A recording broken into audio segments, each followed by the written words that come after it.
দেখো, মাথা ঘুরছে পুরা, পুরো মাথা ঘুরে গেছে জল দেখে।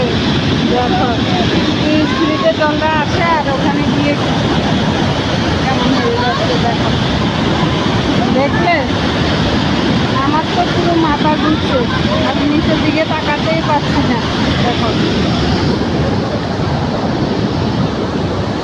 ওই উল্টো সাইডটার জল ওইদিকে নিচ দিয়ে এখানে আসে। এই দেখো কয়টা আছে, একটা দুটো তিনটা চারটে ইয়ে ছাড়া আছে, কপার, চারটে কপার ছাড়া আছে, তাতে জলের এই অবস্থা দেখো। পুরা পুরো কপার ছাড়লে তো ব্রিজ পুরা কাঁপবে, এখনো কাঁপছে কিন্তু ব্রিজ।